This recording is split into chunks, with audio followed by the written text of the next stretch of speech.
Okay.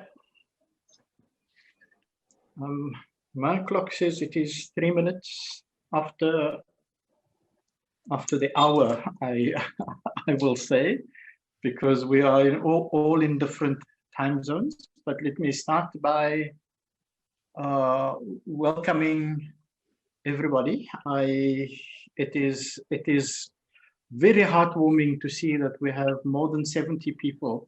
Vamos a comenzar dando la bienvenida. Es un placer ver que tenemos más. Heartwarming. Let me just say, my name is Nasir Jaffa. For those of you who do not know, I am with an organization called Masifundisi in South Africa. We are part of the World Forum of Fisher People. And as such, we are also part of the IPC, which is a food sovereignty platform, a global platform on food sovereignty. But I think more importantly, I'm a member of the advisory group on the implementation of the small-scale fishing. I suppose the fortunate thing that all of you have in me being present here is that I was part of this movement to form and to develop the guidelines from the inception. In fact, even from before the guidelines existed, I was one of a strong group of people in WFFP and later the WFF who advocated for the development of the guidelines. And we have gone a long way since those years, where we've had so many drafts of the guidelines and we've gone through so many hundreds of workshops and discussions and meetings and discussion papers and pamphlets and so many different things, and engagements. In fact, in some countries, protests, and in other countries, meetings with governments and with all sorts of interested stakeholders to get us to a point where the guidelines was actually developed and adopted in 2014. So I've walked all that way, and now I'm beginning the next phase with all of you, and that is looking at the implementation of the guidelines. So we have the guidelines. It was adopted in 2014, and post the few years after that, we were very busy in developing a framework as to what the next steps should be, because implementing the guidelines wasn't just gonna happen. Implementation wasn't gonna fall out of the sky. It was, as the guidelines itself was a result of calculated and deliberate struggles and discussions and efforts made by organizations, by social movements. So too, we believe that the implementation has to be as a result of calculated and deliberate actions that is taken. In this case, we are talking about a much wider range of stakeholders, because in a sense, when the guidelines was developed, it was motivated largely by social movements. And to a great degree, we had support from within the FAO in developing the guidelines and marching with us through the FAO and through COFI to get the guidelines adopted. So, so right now we're in the space where many governments have also adopted it and have also become friends of the whole process of taking the guidelines to the next level. So in many ways, it is quite fitting that we have this webinar on the eve of the COFI meeting. It is going to be in this year, in 2021, it is going to be a historic COFI meeting, as the guidelines itself was historic in its development. And I must point out that these guidelines is the first global instrument that speaks to small-scale fishing. There are other instruments that speaks to fishing, but not small-scale fishing. So this is indeed taking us into the next phase, into the next level of advancing the livelihoods and dignity of small-scale fishers. So On the eve of COFI this year, we are having this webinar on Zoom. We would have loved to be in the same room physically with each other, talking, shaking hands, hugging, and sharing thoughts and experiences and a bit of laughter and a bit of excitement and interest. But yeah, we're going to try to be excited on Zoom, in the Zoom room today. So I'm going to leave it to we've got quite a wide range of colleagues who's going to help take us through the agenda that we have. I'm not going to introduce everyone right now, except to say, I'm going to, when we get to your point on the agenda, I will just introduce you by name and where you are coming from.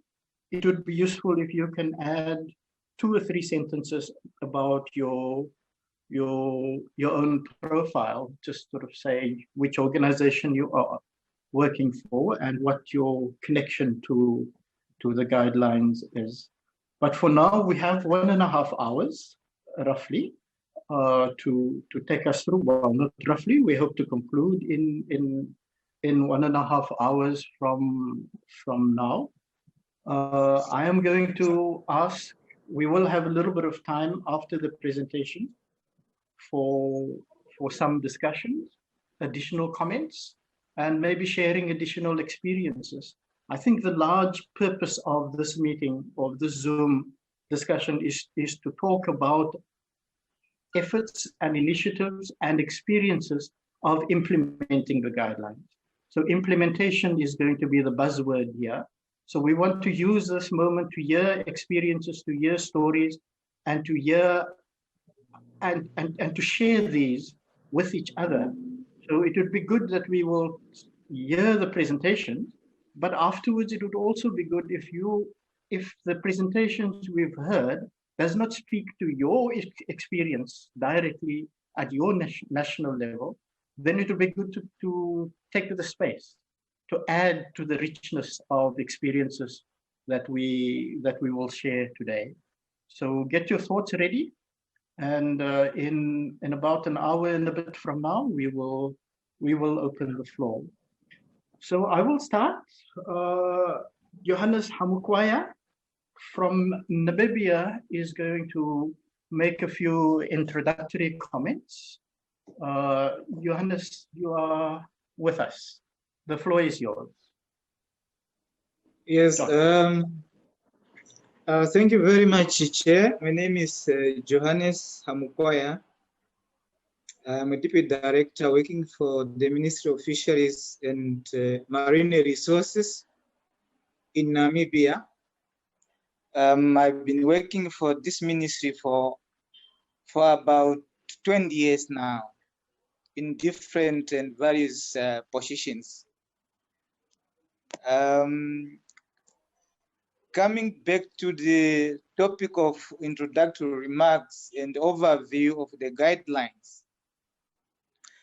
I think on the introductory remark, we just wanted to express our appreciation for our development partners, especially the Food and Agriculture Organization, which brought some insight on the sustainable management of fisheries in general and to the small-scale fisheries in particular.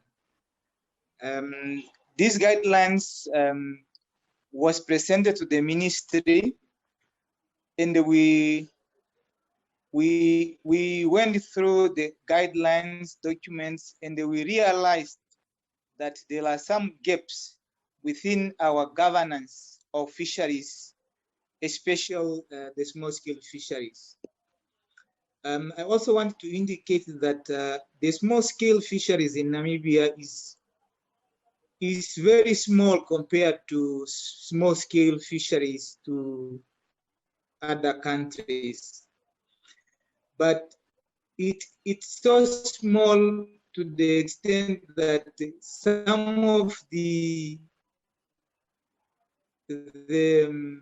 attention was also not, and when we started the guidelines, we have identified areas where, as regulators, supposed to play a role to empower and enhance the industry, because we realize that it contributes significantly to that objective for poverty eradication and food security.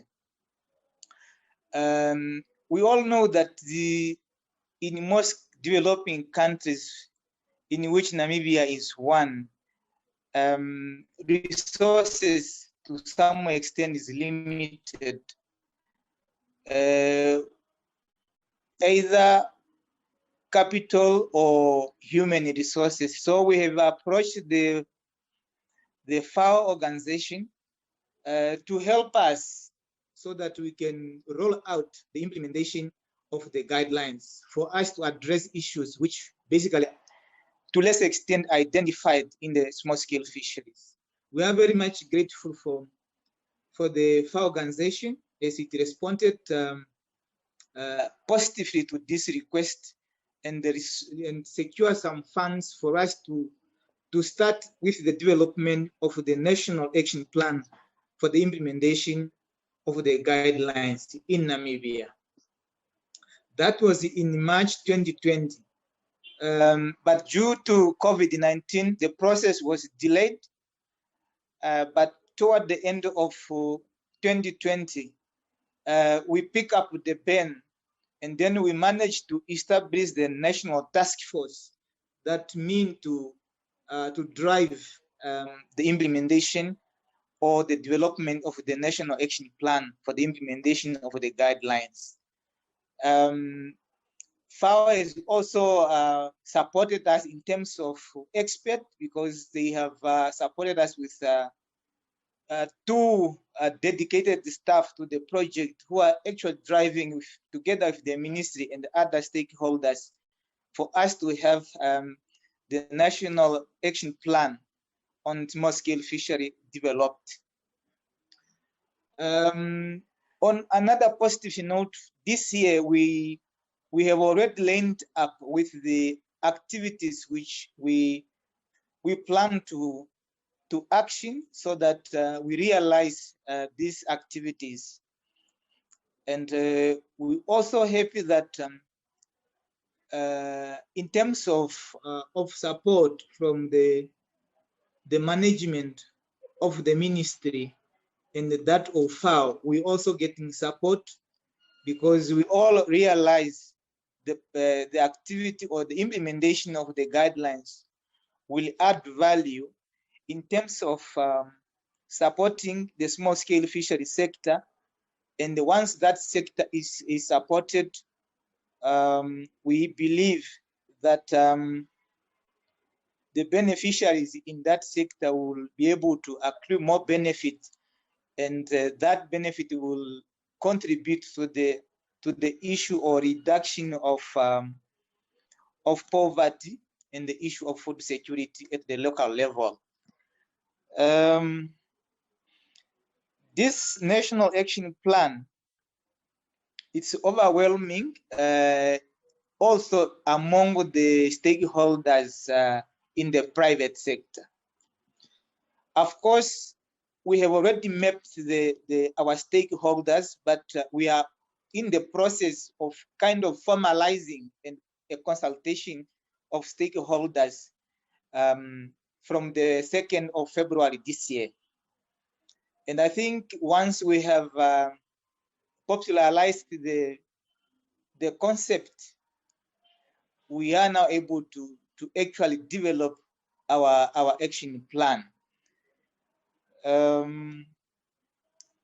I also wanted to express also our appreciation to the organizers, because we understand some of the countries have already rolled out their program, and we are preparing as a country, I think, to learn more from those countries, like, for example, Tanzania, if Tanzania is one of the participants. With that, colleague and team, finally, we just wanted really to express our appreciation, and we hope such platform can continue so that we share our experiences, and we also share the challenges faced in the development or in the implementation of the guidelines. Thank you very much. Thank you very much, Johannes. It's quite interesting and exciting to hear what is happening in Namibia. It is it's useful also because potentially we have another friend on board. And whether the fishery is small in Namibia is not of consequence. The fact is that there are people who are involved in the fishery. Colleagues, I must just say also what I didn't say, or I started saying earlier, that the guidelines and the GSF has a number of friends. There are governments who have indicated that they are positive, they have positive leanings towards the guidelines, they support the guidelines, and they would like to see its implementation, and they have actively given a push to the GSF being the global strategic forum that guides the implementation of the guidelines. I should just mention that up until now, or at this point at least, the friends, these friends of the guidelines include countries like Indonesia, Peru, Tanzania, Canada, and Norway. So it is good to have friends from the different corners of the world. Canada in North America, Norway in Scandinavia, Tanzania in Africa, Peru in Latin America, and Indonesia in Asia. So our reach is quite wide. I think what we would be looking forward to out of this process, and maybe out of the COFI process coming up in a few days' time, next week, that we will gain more friends so that our list can grow, because the more friends we have, the better chance fishing communities stand of getting a good deal out of the implementation processes. So it is in this wearing the hat as a friend of the guidelines that Tanzania has taken the initiative to suggest a webinar like this. So we have with us Lillian Ibengwe. Lillian, if you can come closer. Lillian is from the Ministry of Livestock and Fisheries Development in Tanzania. And Lillian is going to, and also, well, a good friend. It's good to have friends like you, Lillian.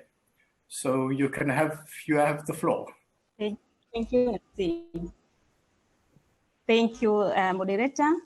I'm Lillian Ibengwe. I'm a senior fisheries officer from the Ministry of Livestock and Fisheries in Tanzania. And I'm the member of the National Task Team that is implementing SSF Guidelines. I'm also a focal person on the SSF Guideline implementation in Tanzania. And today, I'm going to share with you an experience from Tanzania on SSF Guideline implementation.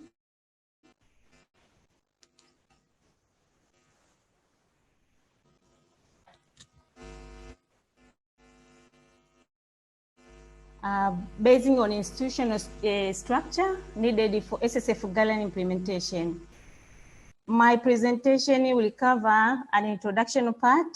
I will also elaborate on institutional context, condition for the National Task Team membership, component of National Task Team, National Task Team, roles and the responsibilities, and also I will conclude with the main achievement. SSF guidelines, as you are all aware, they are international instruments that are providing framework for guiding SSF governance and the development. They are broad by definition, and they are not action specific. So they provide a recommendation on what needs to be done, but not how. And therefore, its implementation require. Sorry. For interrupting, we are not able to see your presentation. So we just see your desktop. Do you want us to share the presentation for you? Yes. Okay, so then if you stop your presentation. Okay.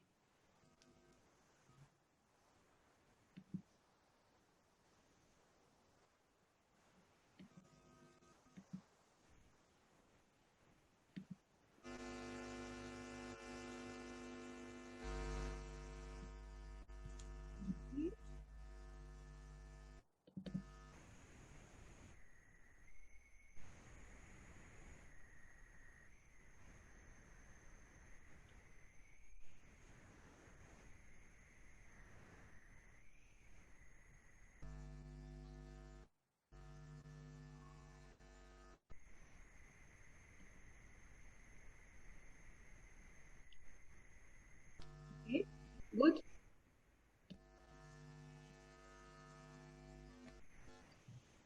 No, Velia, we see the same. We see just your screen.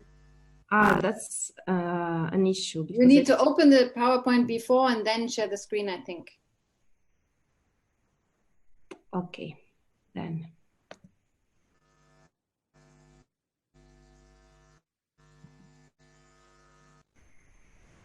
Okay.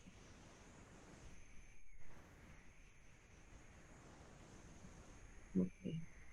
Okay.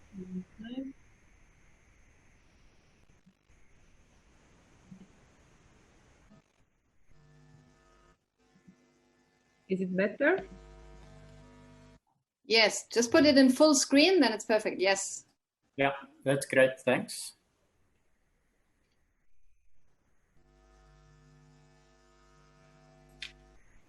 Lillian, I think we are back to you. Okay, thank you. SSF guideline, on the introduction part, I was trying to explain that SSF guidelines are international instruments that are providing framework for guiding small-scale fisheries governance and the development, and they are broad in definition and not action specific. So they provide just what needs to be done, but not how. And therefore, countries at the national level, they require to develop an implementation plan that identifies strategies and action. And therefore, to have an effective implementation of SSF guideline, it depends on strong institution between and among various stakeholders within the small-scale fisheries. So with the support from FAO, the country signed a letter of agreement to implement SSF guideline. So being aware of that, the government of Tanzania in 2018 constituted the national task team in accordance to section 13.5 of the SSF guideline, which requires a national to facilitate development of a national platform with the cross-sectoral representation of various stakeholders to oversee the implementation of the SSF guideline. And our task as a national task team was to coordinate the preparation of the national plan of action on the implementation of SSF guideline. Next thing.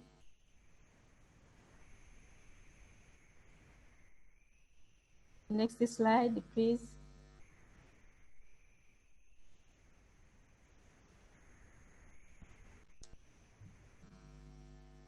The National Task Team membership is composed of legitimate stakeholders with different roles and responsibility. We work as a team. Everyone has a role to play in coordinating, planning, mobilizing technical and financial support, promote collaboration, cooperation, and provision of scientific information and consultation. So the components of National Task Team include the central government staff, local government, local government authorities, local communities, the NGOs, academia and research institutions, and the private sectors.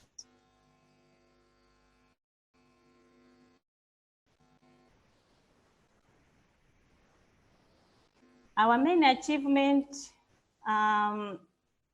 is to form the national platform of women small-scale fisheries in Tanzania, and this was launched in 2019 by our permanent secretary.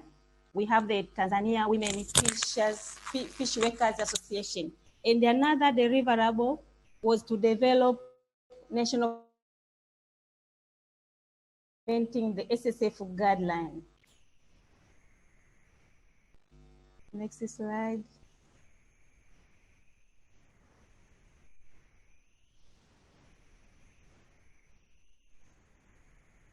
And during the course of developing the national plan of action, sorry, can we go back to the previous slide?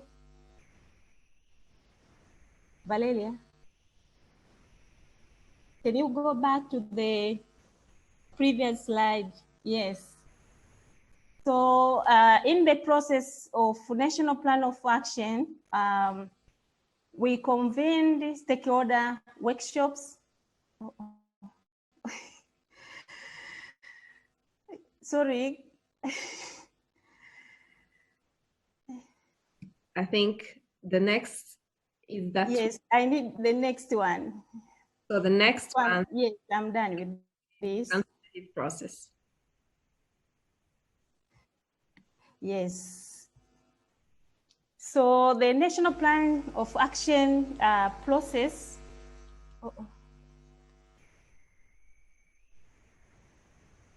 Valele. The national plan of action process involved various stakeholders from different fishing hotpoints in Tanzania, covering marine water, Lake Nyasa, Lake Victoria, and the ministry staff, researchers in the academia, and also Lake Tanganyika. So the main key area that we were trying to achieve is to have strong political support, efficient coordination, and collaboration. And our stakeholder consultation covered more than 6,000 stakeholders. And how we conducted is basing on probing questions on the key thematic areas of SSF guideline, covering the governance of tenure, social development, employment, a decent work, value chain, post-harvest and trade, gender equality, disaster risk, and the climate change. Next slide.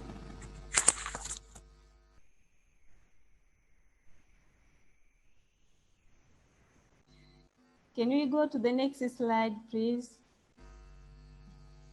I think it's that one. It may be some time.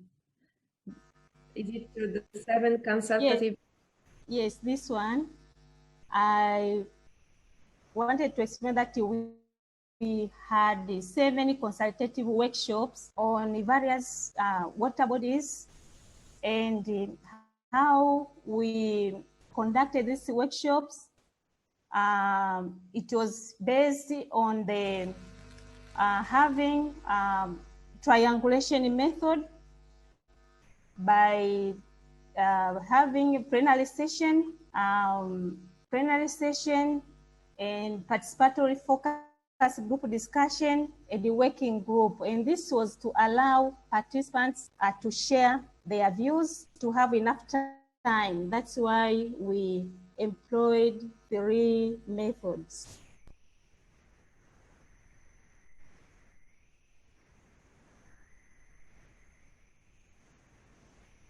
Next slide.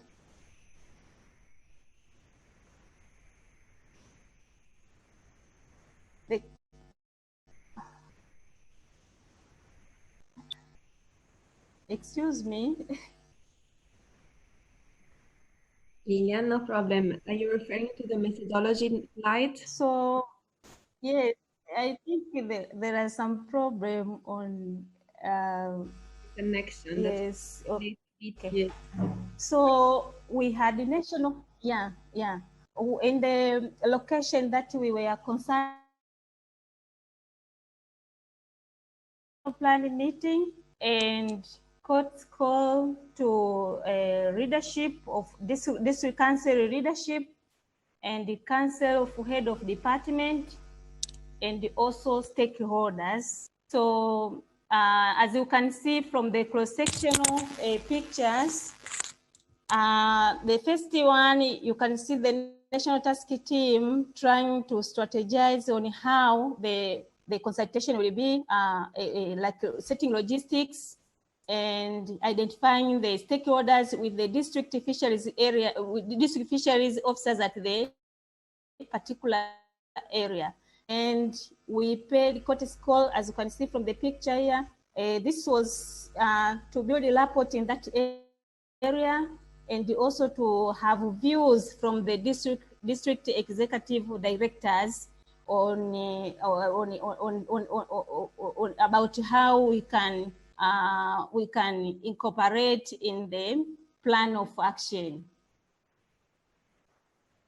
So the picture, as you see down here, it was a consultative workshop, and we involved the participants, and they presented having their views. We posed some questions, and they provided some their views to include in the national plan of action.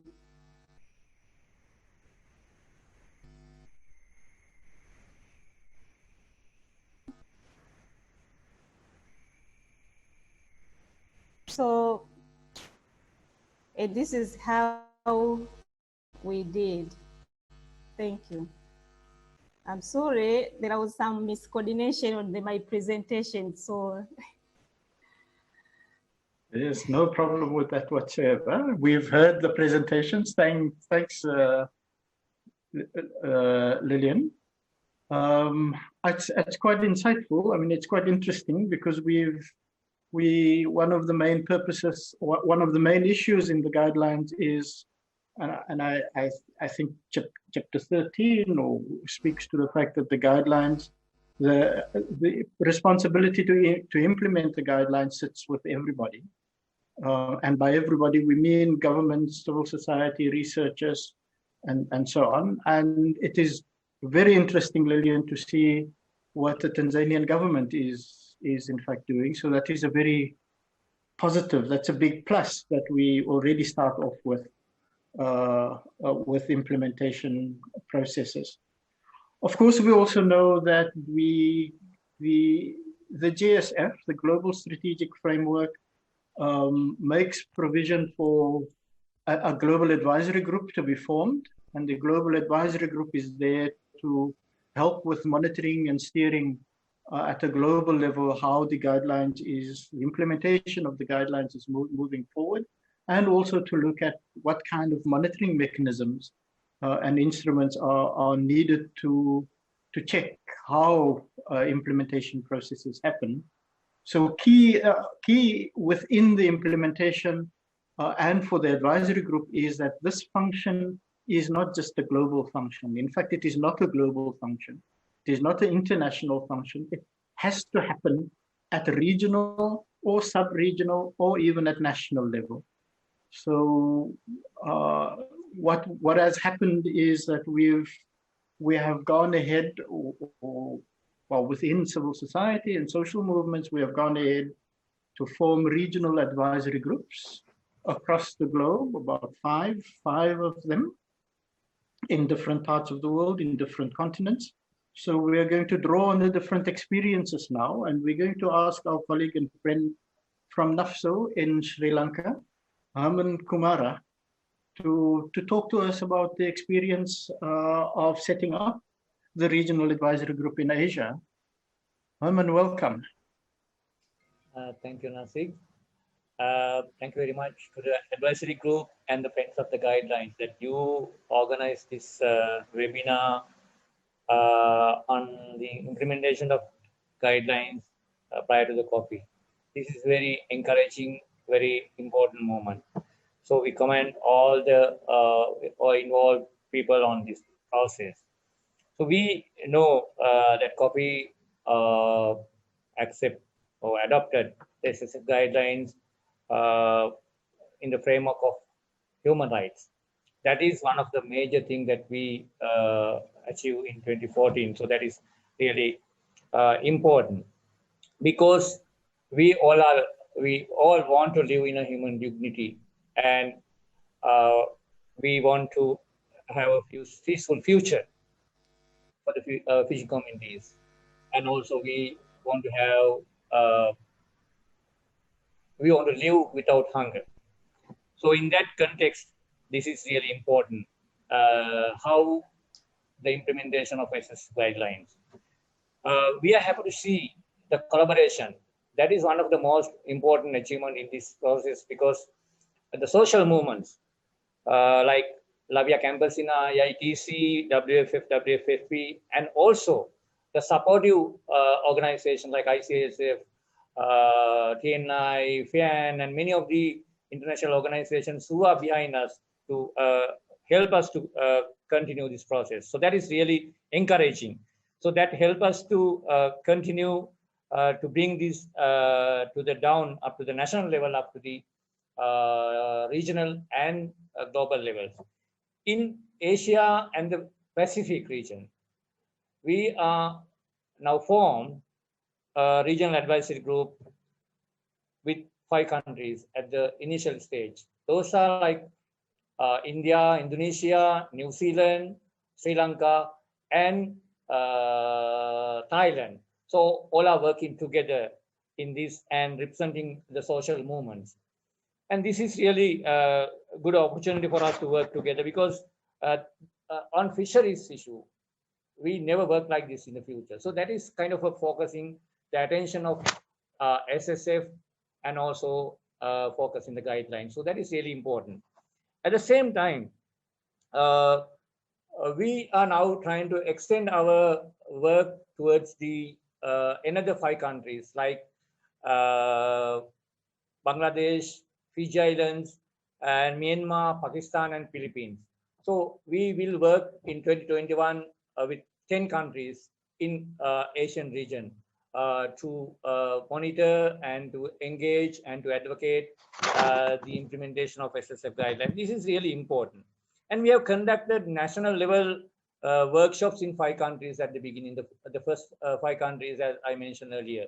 So we found the level is different of the implementation. So that is really important matter to say. Some countries are really concerned, and they are really try to incorporate the national these guidelines into their policies. That is really encouraging.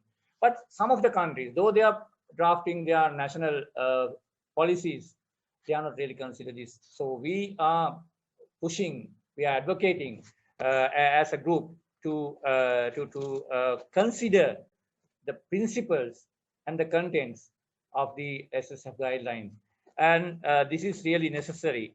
And also we conducted one regional workshop among around 15 countries. So that is really gave some kind of understanding how we involve as regional group to implement and monitor of this process. So all are encouraging, but 2020 was one of the years that we all had a very handicapped situation because of the COVID, and we are trying our best to work together as a group. So we achieve certain things, but still we have a long way to go forward. So in that context, we see the SSF guidelines bring us together. So that is one of the most important part, because the small-scale food producers, the farmers, smallholder farmers, fishers, and also other indigenous groups, and all are working together in this process. So that is really important. And we, the advisory group in Asia and Pacific, conducted a study among small-scale fishers and also the food producers, the farmers, fishers, fisherwomen, and coastal communities. Found that the small-scale food producers are seriously affected by COVID pandemic. This was supported by United Nations Decade of Family Farming. So that is also really a good opportunity to highlight how the situation of small-scale food producers are facing and how they are trying to live or manage in this context. So we were able to highlight the situation, and we are now in the process of drafting the final report. And this will be one of the advocacy paper that we want to advocate with our countries, because we want our governments, the states, to involve, to consider how the people are affected and how they should be compensated and rehabilitated, because they are really down. Because the fishers mainly, they don't have real income, their income level goes down. So that was one of the thing that we highlight here, and we work as a team in the region to highlight this issue and to advocate as a regional body. But of course, it is not easy that each country should work as they are individual organizations, so they do that way. So we promote that this process should be addressed, promoting sustainable fishery and also ecosystem-based management. So this is really important. And we, the regional advisory group in Asia and Pacific, are now implementing to draw the attention of the world, the importance of SSF guidelines to ensure food security and poverty eradication among SSF communities during the year 2022, because that is the year of International Year of Fishers and the Aquaculture of the United Nations. So that is a very important movement for us, because that gives us a kind of a leverage to highlight, to draw attention of the world, the state, how the fisher folks, the food producer communities are suffering with many issues like climate change, poverty, and hunger, and many things. So that we want to draw attention on that. So, and this will be a collective effort of regional advisory group, and we are now planning how to engage in 2022 and starting from 2021. So that is the stage where we are now. So we will work towards achieve the SDGs also in that context, which states should respect their commitments. So we remind that states should think of their commitment. It should not be only on the papers. So we need to push them to prepare action plans to ensure the peaceful future of all human beings and the nature. And finally, we urge all the responsible representatives of the states, intergovernmental organizations, and concerned all at COFI to draw your attention to commit developing national policies based on the principles and policy guidelines adopted at the SSF guidelines and implement with an effective plan of action.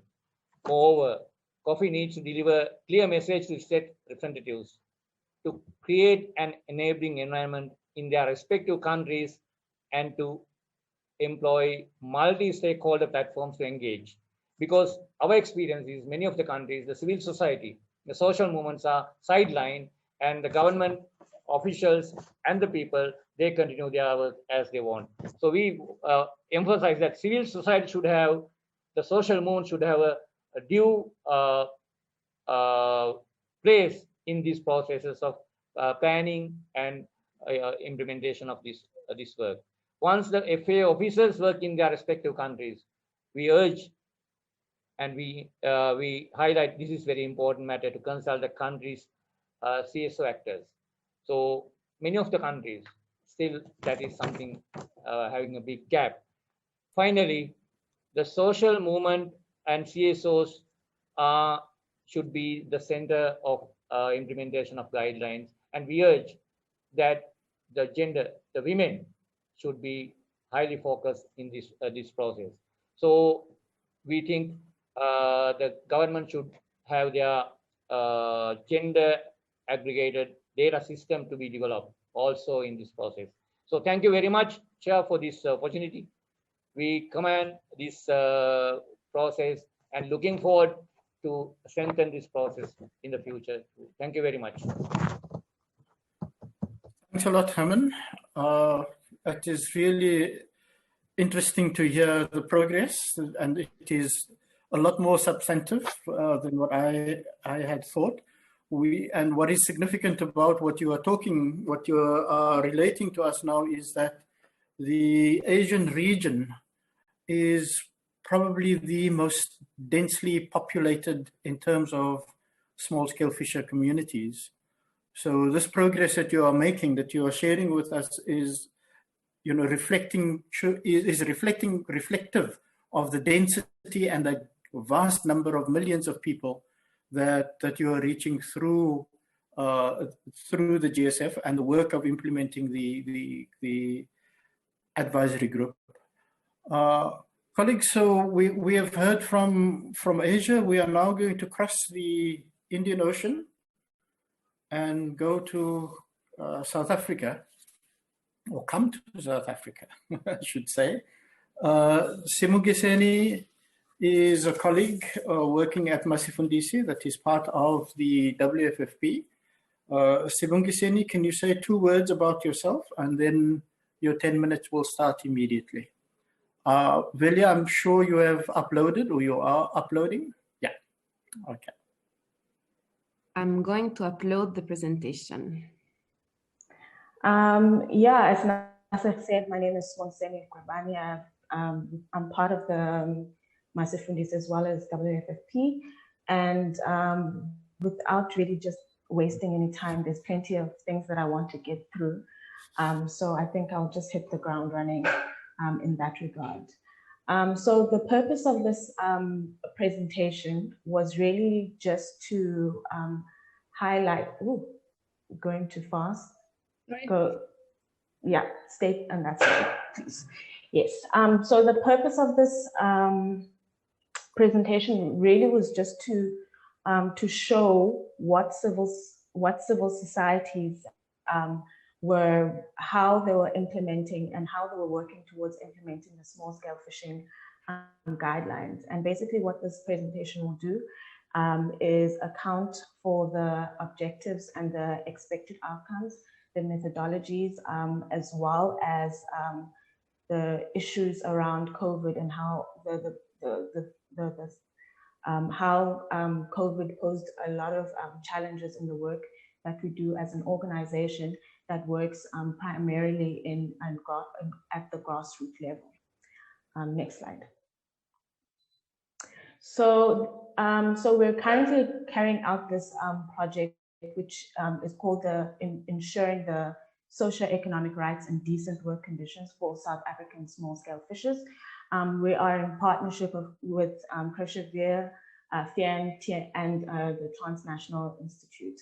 And like I said before, because we are an organization that a lot of their work is done at the grassroots level, this project in the very same way will be implemented and will run through in the small-scale fishing communities.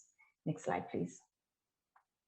So some of the objectives that of the project, basically to improve and promote the advocacy of small-scale scale fishing in policy and governance processes in local, provincial, and national level. And basically what this means is just strengthening the voices of small-scale fishers so that they can advocate and lobby for their rights in all spheres of government. The second objective is to inform and monitor national and local level policy processes pertaining to small-scale fishing through participatory action research in the small-scale fishing value chain. The third objective is to advance a critical and constructive dialogue among small-scale fishers organizations, national and provincial government, and all the other stakeholders that are involved. Basically ensuring that there's a platform or a space in which a critical dialogue can happen with all the stakeholders, this including researchers, government officials, other fishing organizations, and fishers themselves. Next slide, please. So the current context of South Africa. So we come from a history where small-scale fishing came from an ITQ-based system that really didn't provide for, that's meant to say did not provide, sorry for that, did not provide for small-scale fishers at all. It was quite exclusive. It didn't include indigenous and rural and generational fishers in its support. So when government sat down to sort of draft this new small-scale fishery policy, it was meant to be sort of all-inclusive and transformative and include all the things that weren't there in the past. So the current small-scale fisheries policy that we have in South Africa is quite progressive, and it prioritizes human rights principles. It recognizes and promotes approaches that contribute to food security, local socio-economic development, and poverty alleviation. It also promotes effective participation of small-scale fishing communities in policy development and management and decision-making through co-management. So these are very vital sort of principles that are laid in our policy. However, next slide, please. So how the policy is very, very good on paper. It's very good in principle, and it has a very good theoretical framework. However, it has, in its implementation, it has created lots of challenges for small-scale fishers in South Africa. So there has been really a need, or there has been an emphasis in strengthening the voices of small-scale fishers in the community, like on grassroots level, to sort of engage with the state, because the challenges that they've been faced have largely been how it's been, how the policy has been implemented over the years, and just the massive amount of delays in the sense of interim relief and all those sorts of things. So despite having this umbrella policy that is that looks good, the tangible fruits of it haven't really been felt by small-scale fishers on the ground. So the policy also doesn't include, another issue with the policy is that it doesn't include inland fisheries in its policy.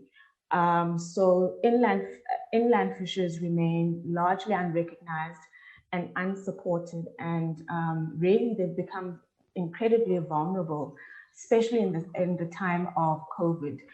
They are not protected. They don't have any sort of framework or anything to no policy to sort of regulate that particular sector. So they've been very, very vulnerable during the time of COVID. However, the government is in the process of currently developing a policy for inland fishers. Next slide, please. So some of the projects that the project activities that we've put through are the first being the capacity building small scale fishing schools, and this will basically be communities. We'll stay with communities for 2 weeks, and we will speak through developing strategies to engage with governance institutions, as well as develop analytical tools and conceptual frameworks, all which are emanating from the small scale guidelines in order to create an alternative paradigm in how sustainable fisheries should look like, and how using as well as using human rights instruments to bring this through.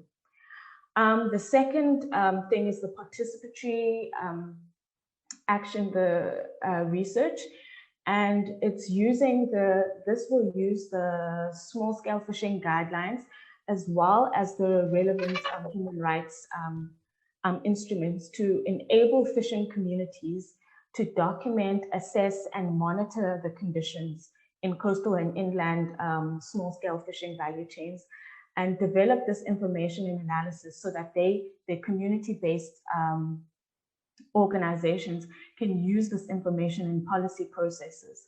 And also the outcomes of this research is really meant to be used to inform the state and other governments and other stakeholders of the challenges that are faced by small-scale fishing communities. And the third activity is creating, like I mentioned before, it's about creating a broad platform in which all the stakeholders come into one room, and they speak about the challenges and the issues and how to resolve some of the issues that are in the small-scale fishing sector. So it's creating a space, a platform for this to happen. Next slide, please. So the challenges posed by COVID-19. So as the project was going to be implemented, South Africa was hit by COVID-19, and there were very, very stringent lockdown regulations. So which meant a lot of the activities that we had, a lot of the activities that were planned that would need traveling would also then couldn't happen at the time because no one could move. So although small-scale fishers, so although small-scale fishers during this time, small-scale fishers were declared as essential services, but many of them still could not carry out their livelihoods due to issues around lots of the public areas in which small-scale fishers fished were closed, and they were under lockdown themselves. So they found that the traditional fishing grounds, they couldn't access them anymore. And because of the markets completely disappeared because everyone was under lockdown at the time. Next slide, please.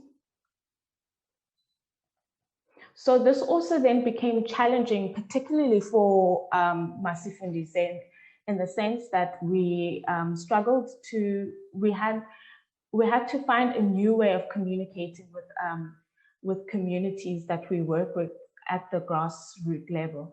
Many of them who do not have smartphones and have little to no internet access because they live in the rural areas, which meant that we had to reimagine and recreate the way that we usually communicate with small-scale fishers on the ground.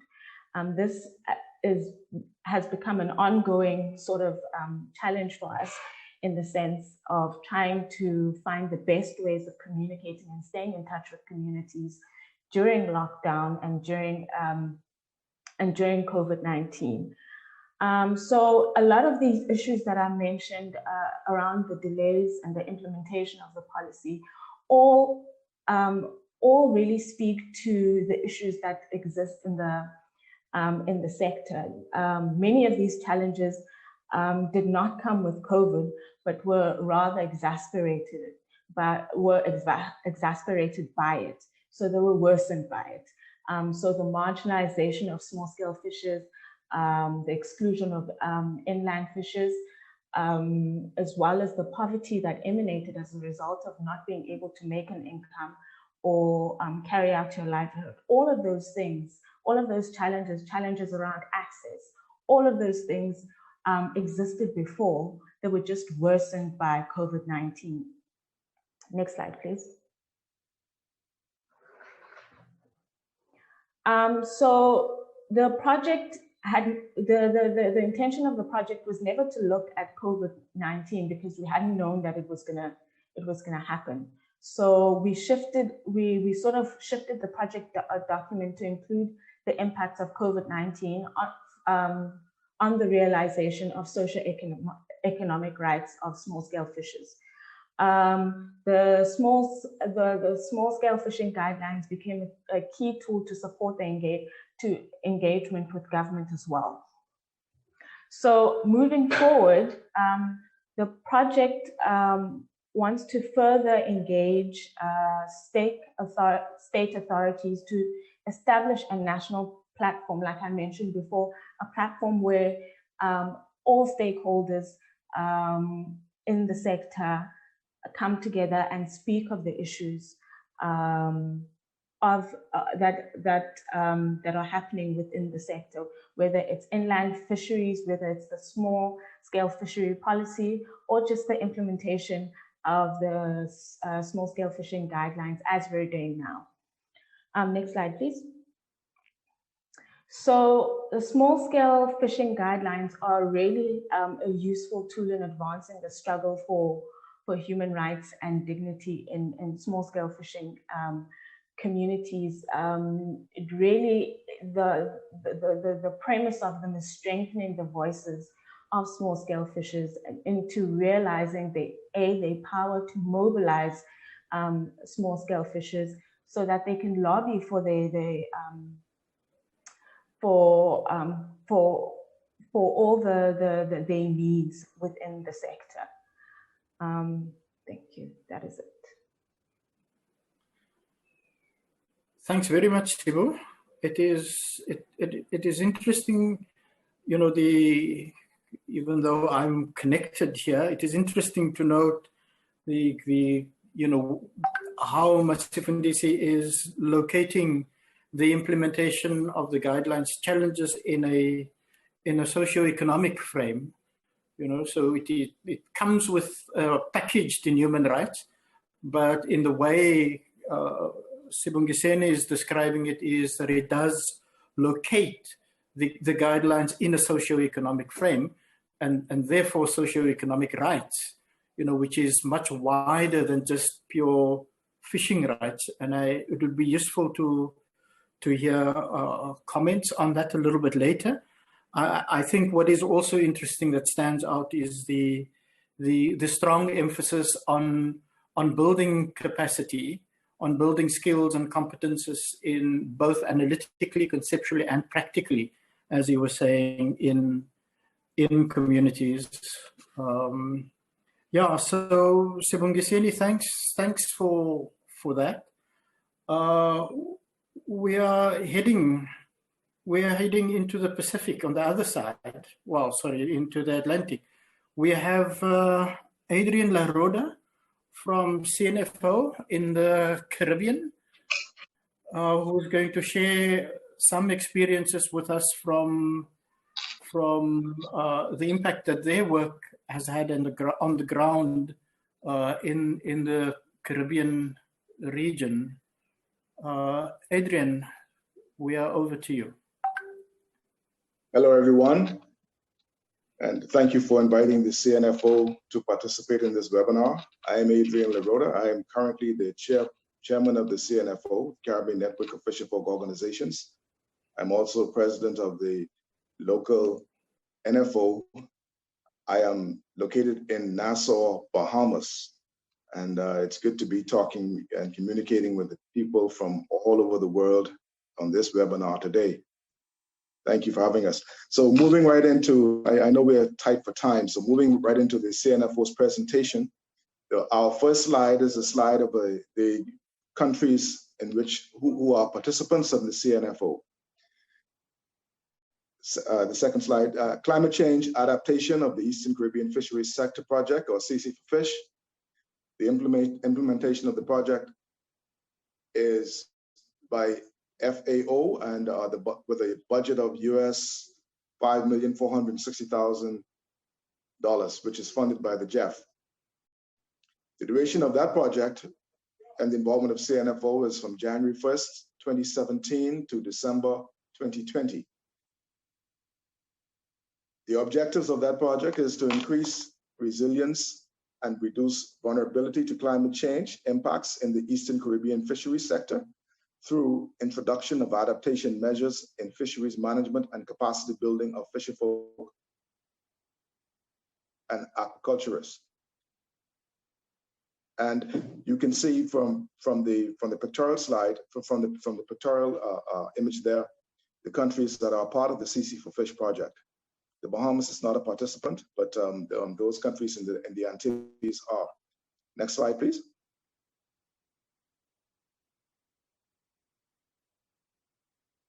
Here, there are various climate change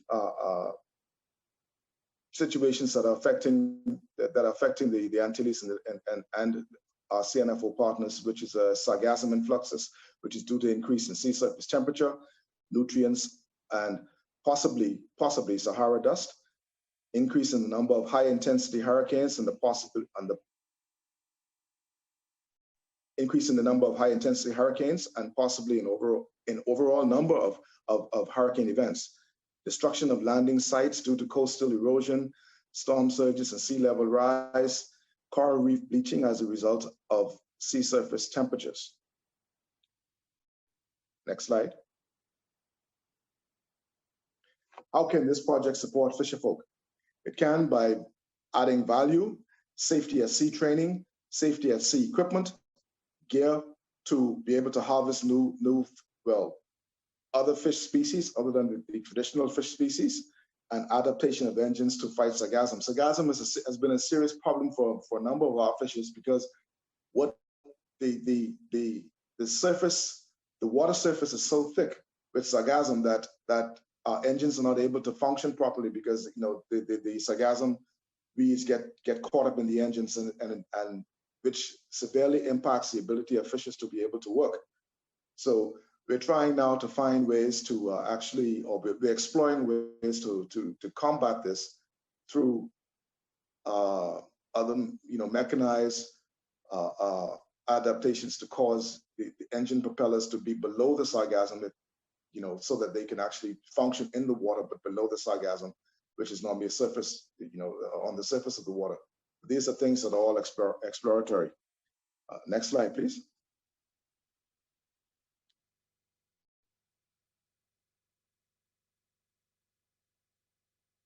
We're talking about a number of components which related to the CC4FISH project. Component number one, developing organizational capacity for fisheries governance, where the outcome of this means fisherfolk have improved their organizational capacity to meet objectives and enhance well-being. These activities were capacity building in leadership and the development of the Leadership Institute, national workshops to improve NFO engagement in fisheries policies, and 3, investigate capacity gaps of men, women, and youth in relation to fisherfolk leadership. Component number 2, enhance ecosystem stewardship for fishery sustainability, where the outcome of this was increased participatory ecosystem approach to fisheries, or the EAF, application with focus on healthier habits and pollution reduction. These activities included the improved fisherfolk practices by training fisherfolk in specific EAF-based plans, providing gear and technology, adapt and implement local codes of conduct for fisherfolk using international guidelines, and increasing public awareness of EAF practices. Component 3, it says 4 here, but it's actually component 3, was project management, monitoring, and evaluation and communication. The outcome of this was good governance and learning for adaptation, institutionalized among fisherfolk organizations, with activities of holding quarterly meetings on national intersectorial coordinating mechanisms to share the participatory monitoring and evaluation of findings regionally, and to integrate lessons learned into best practice and guidelines.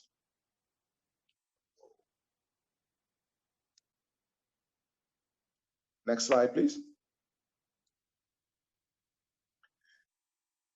A major component in our plank is the Cnfo Leadership Institute, and I just want to note that the handsome gentleman in the middle would be me, for those who have never seen me.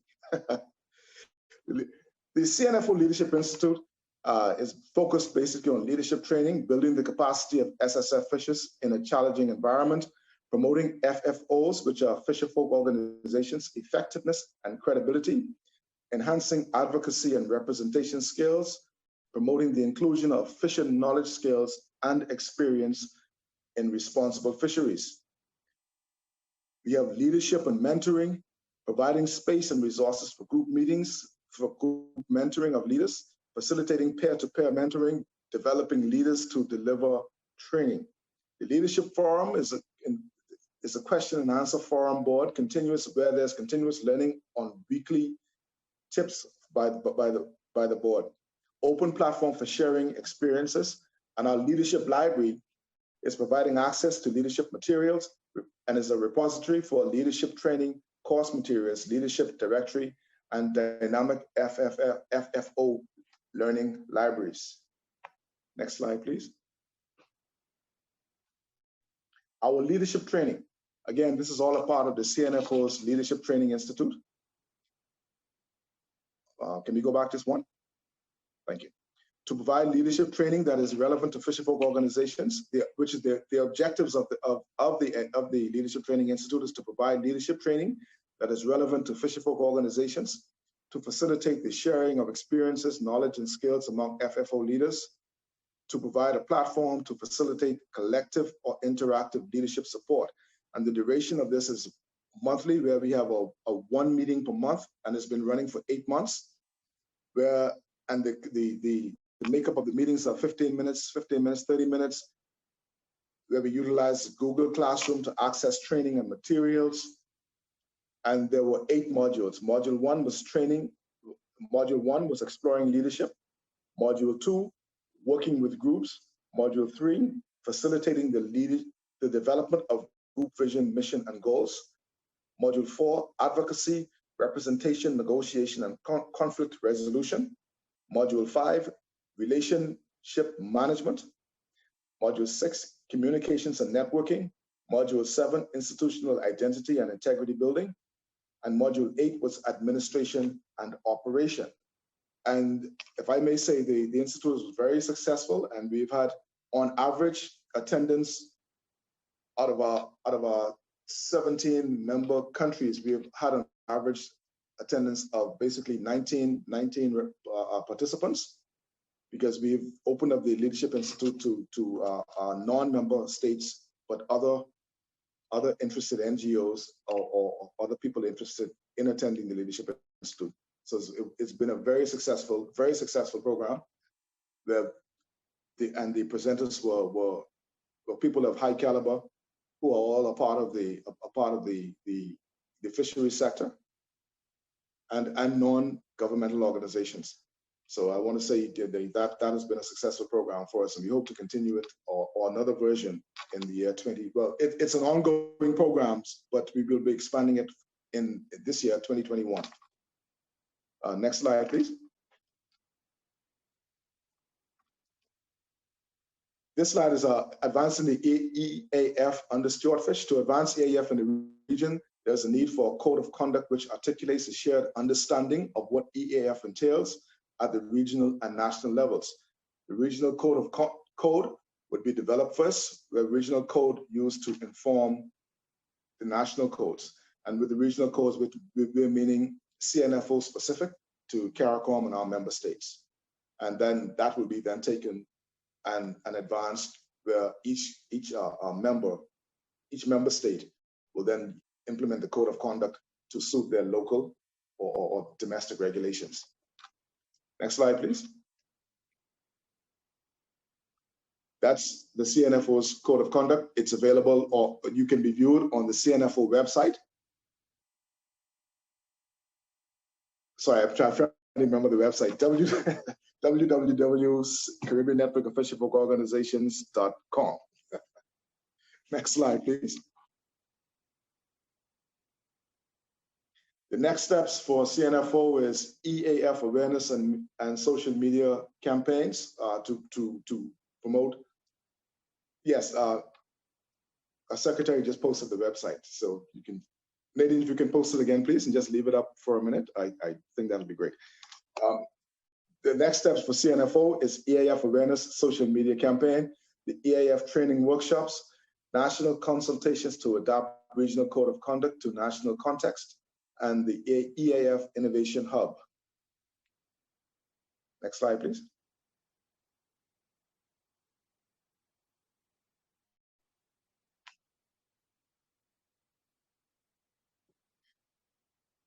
And this project is a CEDA funded project where the budget was US $98,600, and the duration for this project that CNFO participated in was January 2020 to January 2021. This project was to raise awareness of the SSF guidelines and the CCCFP among leaders of fisherfolk organizations in the Caribbean. Also to promote implementation of the SSF guidelines, the CCFP, CC for Fish, and the IYAFA at the regional and national levels within the Caribbean community. We also intended to increase the participation of fisherfolk leaders in national and regional fisheries governance processes. Next slide, please. And that is the Administrative Secretary of the CNFO, the lovely Ms. Nadine Nemhard, who I'm sitting in for here for this presentation. Her face is very familiar to everyone. So I just want to thank her for doing this slide presentation basically at the 11th hour today. And again, that's CNFO's presentations. We'll take questions at the end. Thank you all. Thank you, Adrian, and thank you, Nadine, for helping march Adrian through his presentation. I think what stands out for me here in all the presentations is the diversity of approach and the diversity of emphasis in how the guidelines is being implemented. We've crisscrossed over the continents and over the oceans, and this diversity stands out.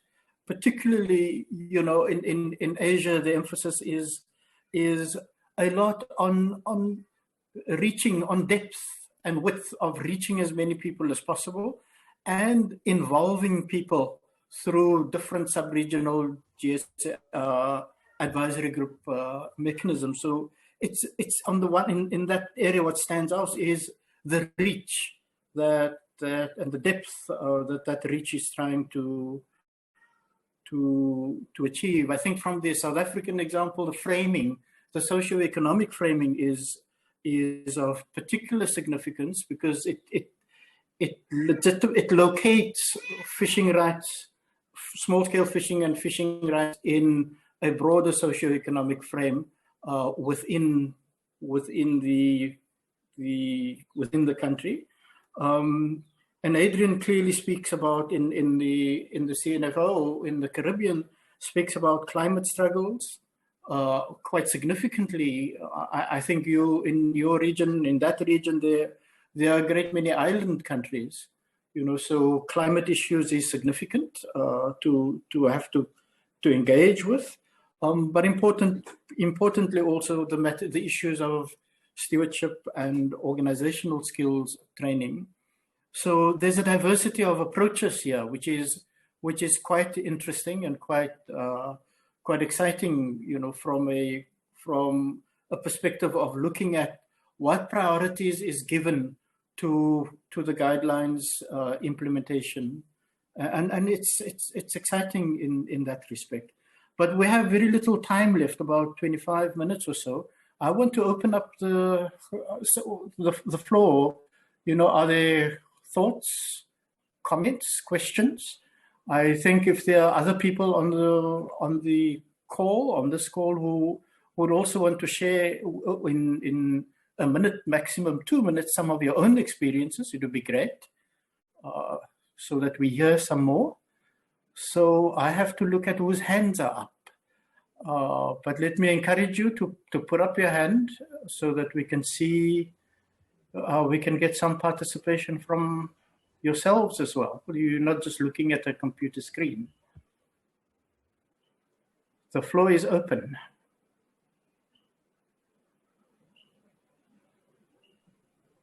I want to see hands. There is one hand, Nasig, from Norway, Björk. And then we have... Björk from Norway. Yes. And then... I didn't hear the second. Who is the second person? Aliu Soweto, from WFF. Okay, Björn, let's start with you. Your name came up first. Hello, Björn. Hello, and good evening, everybody. My name is Björk Skotnes. I work as a counselor in our UN delegation here in Rome, and Norway is very happy, to be supporting small-scale fisheries through the FAO. I really been interesting, to hear the presentations and see. Even though I'm an amateur, I don't know the guidelines, so I'm just learning as I go along. But I see how important they are for food security for fisher folks. But I think they are also among the many thousand tools we need to reach the Sustainable Development Goals. So they are part of a broader picture. I wanted to ask a question. It's not to any specific presenters. It's more about, some of you have illustrated the collaboration between the governments and the organizations. But maybe if you could say more about that and where you see the challenges and where maybe from the government side one could do even better, to implement the guidelines. Thank you. Thanks, Björn. I'm going to take maybe one or two questions more before turning it back onto the speakers. Aliu, you have your hand up. Yes, good afternoon from Gambia. Aliu Sow, member of the WFF and member of the African Advisory Group on Small Fisheries Guideline implementation. I thank the previous presenters, and I just want to come back to one of the emphasis on the need for a country-level strategy, a country-level plan that will the implementation process. We can see the guidelines is cutting across almost all the countries, but when it comes down to the level of the country level, it is somehow a little weak. We need our government, our authorities, the stakeholders, and partners embrace the contents and the nutrients of the small-scale fisheries guidelines so that the country-level implementation will take a center stage as a base that we have to at the regional level. So all that I'm just putting across is to emphasize on previous presenters who highlighted on the need for country-level implementation of the small-scale fisheries guidelines. We must come together and have country strategies, and if need be, if there are other countries that have like countries that have also used their NDs. Thank you. Thank you, Aliu. Is there any other hand up before I I have seen before Mr. Johannes Amunkwe with his hand up, but now is not anymore. So I think. Oh. Johannes, are you still with us? Or have we lost you? Now is he can. I think he's now with his hand up. So maybe we can just pass the floor to him. Okay, Johannes, you have the floor. Thank you very much. I have enjoyed these presentations, and we all understand that they have all different approach to the guidelines. I think mine it's more on the principles or the founder or the drafter of the guidelines to just guide if we are still within the definition of the small-scale fisheries or there is no limit, because one of the challenge we have faced when we try to draft the national plan of action for the implementation of the guideline is the definition of the small-scale fisheries, because it's so broad and there are some different opinions. I think the issue is that the principle is allowed for each country to define, but if you look at the presentation, you can see there are different approaches on the guidelines. But I think one of the key challenging in the implementation is the definition of the small-scale fisheries. Of course, I understand that it will be different from country to countries, but it should not be open, and you will not find the difference between the large or medium fisheries. That's one. The other one I wanted also to find out, I think this one is so specific to South Africa. In the presentation of South Africa, they have indicated that the small-scale fishers, they were declared as essential service providers, but they were not able to carry on with their activities. Maybe you can just explain why the small-scale fishers were not able to carry out their activities, even they were declared as essential service providers. Thank you very much. Okay, thank you. Sorry, I see it is John, the same John or Johannes. We interchange between John and Johannes as we go along.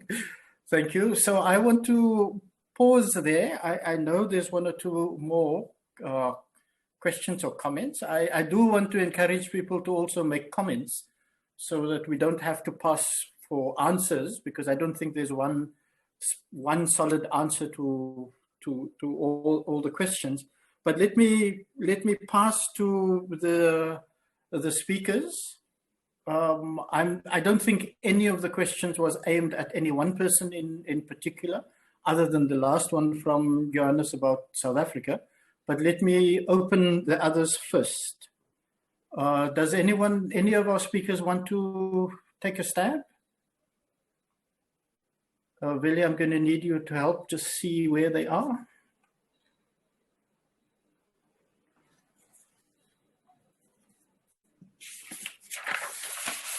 Who wants to take a stab at the... I think the speaker can take the floor spontaneously. We just have 2 more hand ups, but it's gonna be later. Yeah, so, it's gonna be later. Okay. Lillian or Herman, do you want to respond? Yes, Nasig, I would like to respond to the question that you was asked about the challenges between the institution. between the central government, local government, and the other stakeholders in the national platform. As we know, we are all aware that the SSF guideline is voluntary, and it needs some more effort for the government and the other stakeholders to implement, because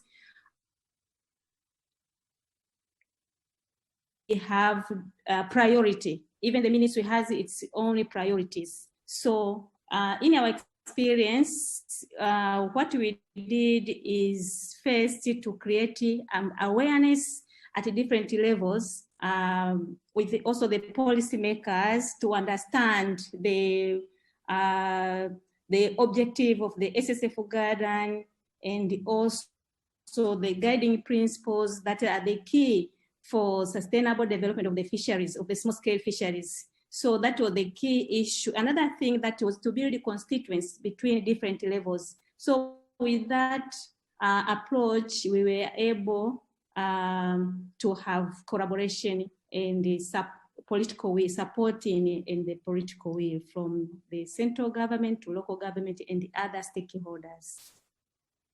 Thank you. Thanks, Lillian. Herman, do you want to come in at all? No? No, okay, I don't hear from Herman. So, Sibongiseni, there was the question directed to South Africa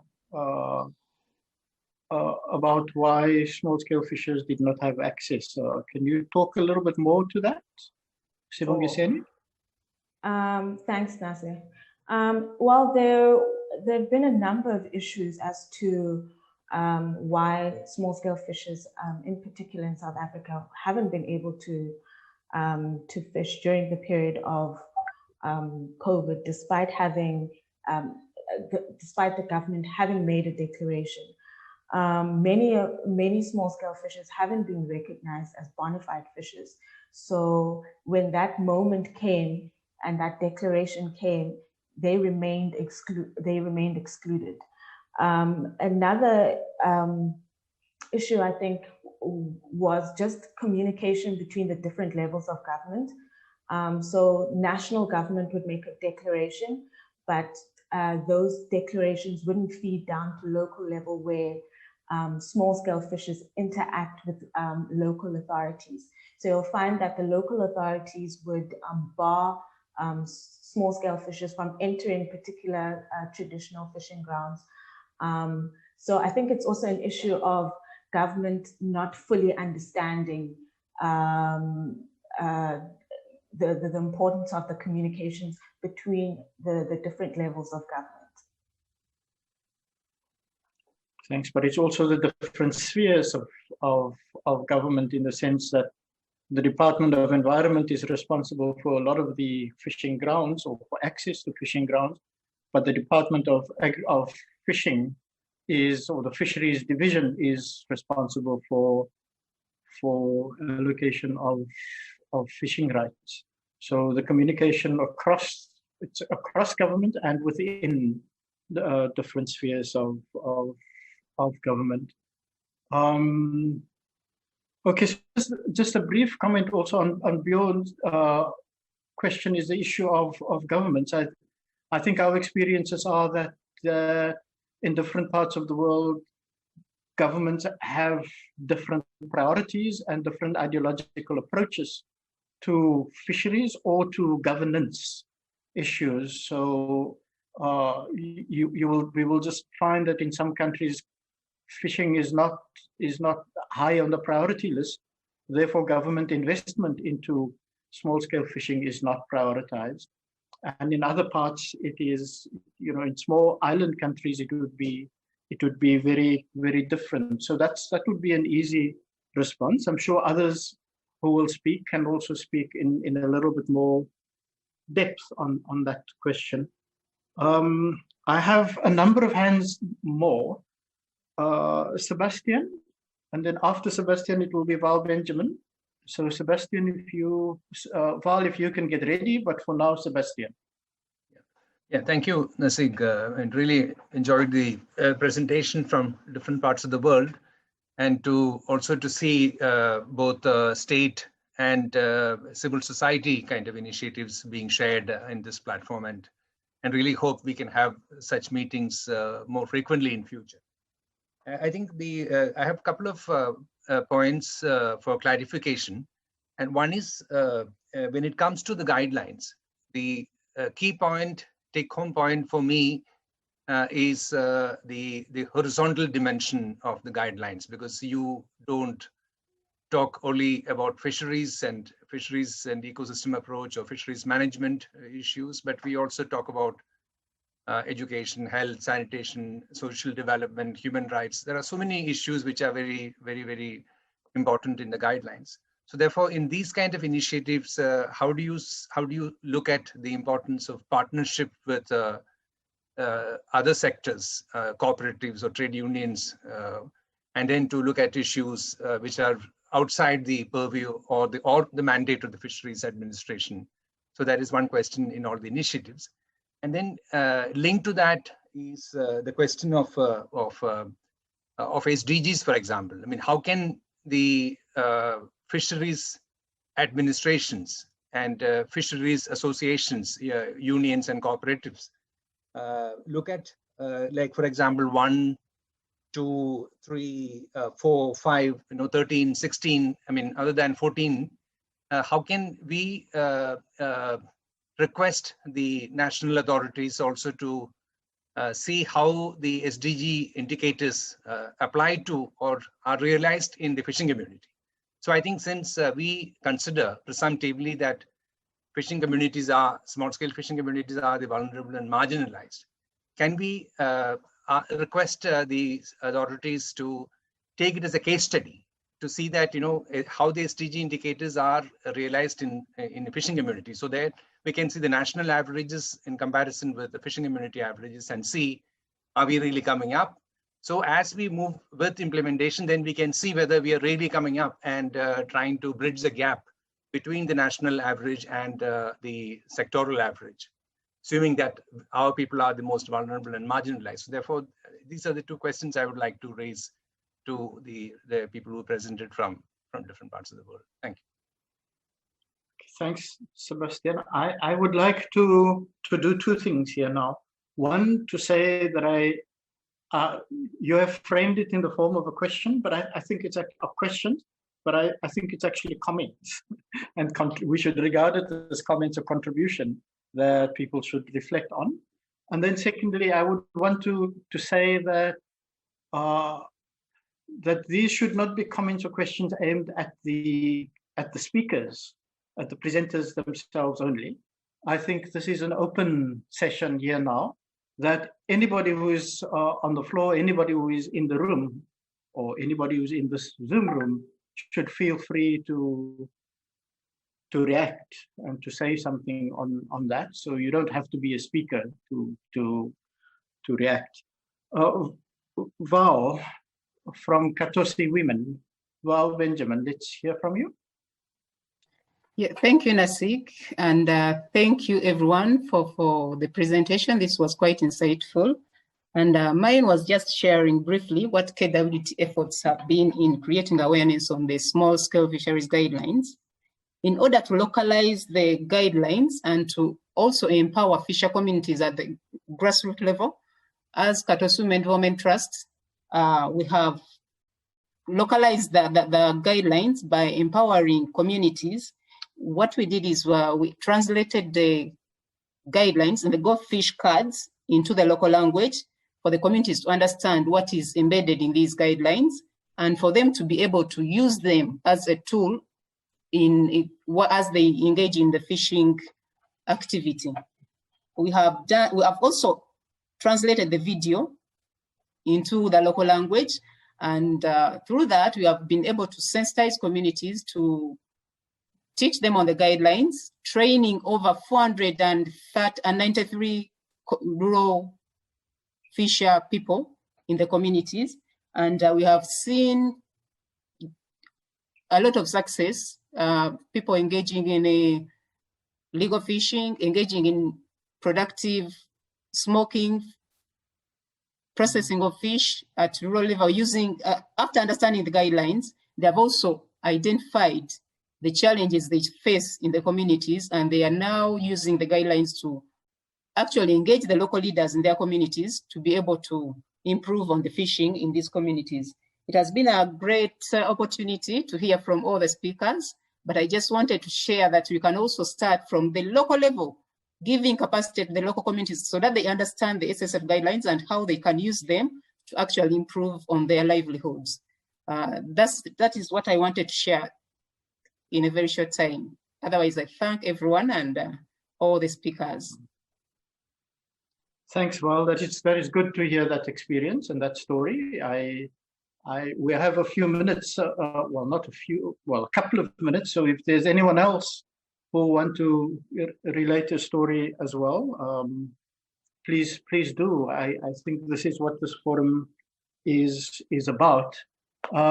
Adrian, you want to come in on any of the comments or questions that has been said? Yes, Adrian? I just want. Yes, thank you. Just wanted to make an intervention on the comment about the livelihoods of fishers during COVID. One of our experiences here in the Caribbean was that during COVID, a lot of fishers were prohibited from going out to sea and to fish, because fisheries Caribbean-wide was generally not considered as an essential service. So as Cnfo, what we had to do was make interventions on behalf of a number of our member states, particularly here in the Bahamas and a couple of the other states where the COVID laws was demanded that the COVID laws be adjusted to allow fishers to still go out and fish. While this was done, through our advocacy, the permission to fish was limited. There were, certain times of the day you were only allowed to do it. So that's just one of the important, one of the pillars of importance of advocacy groups like Cnfo, in terms of the SSF guidelines, because quite frankly, we are strongly in support of the SSF guidelines being implemented to the point where fisheries, like everything else, would be considered an essential service and not subjected to the rules of say a person who is a taxi cab driver or something of the sort. Just wanted to make that intervention.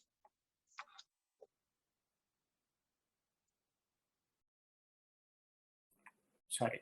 Thanks for that. It is useful to note. Velia, can I just help me? Is there any other hand up? No. We have reached the closing time. So thanks everyone. We have reached the closing time. I understand that we have a short video message that comes from the Ministry of Fisheries in Peru. But before we go there, I want to say that this has been insightful.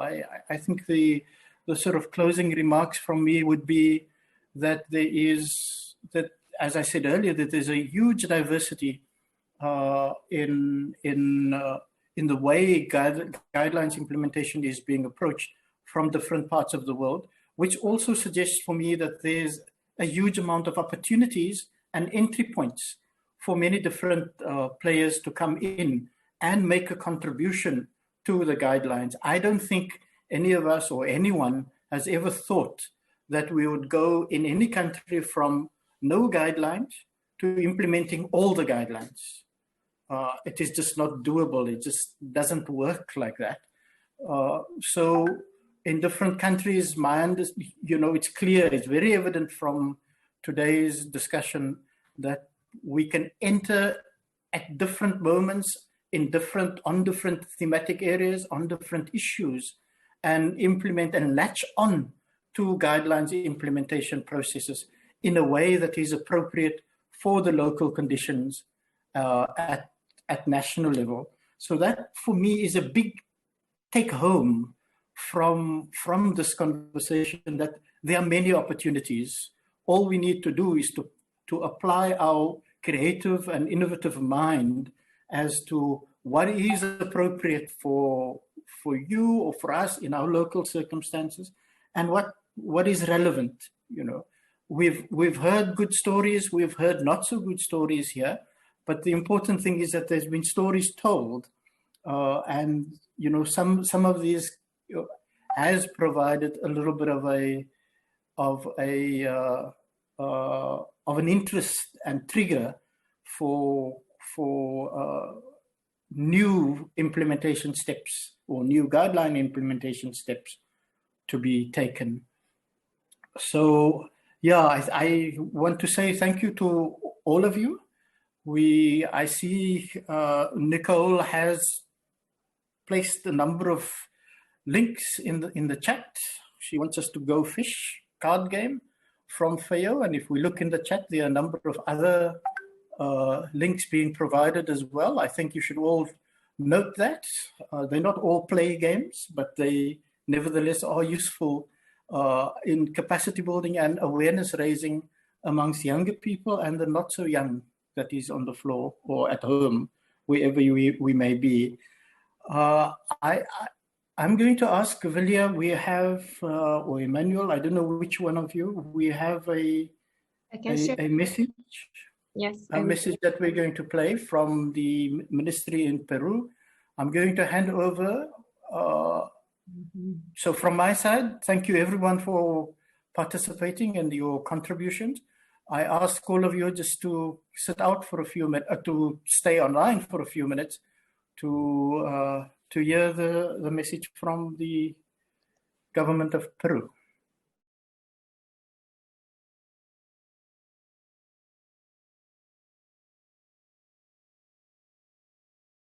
Ladies and gentlemen, global food systems continue to face increasing challenges, including hunger, malnutrition, and diet-related disease, an ever-growing global population that needs sufficient and healthy food, the need to reduce food loss and waste, the depletion of natural resources, and effects to climate change, as well as the effects to the current COVID-19 pandemic.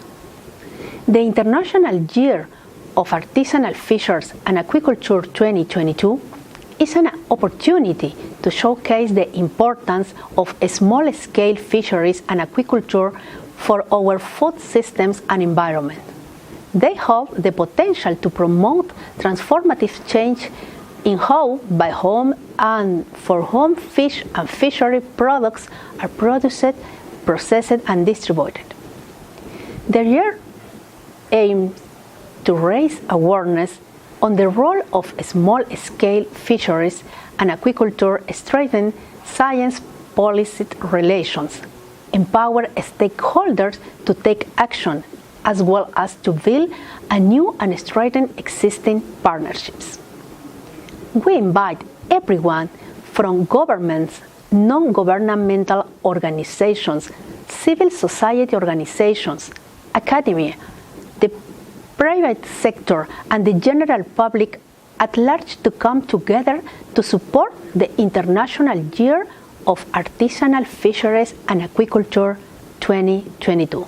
Let's work together. Thank you very much.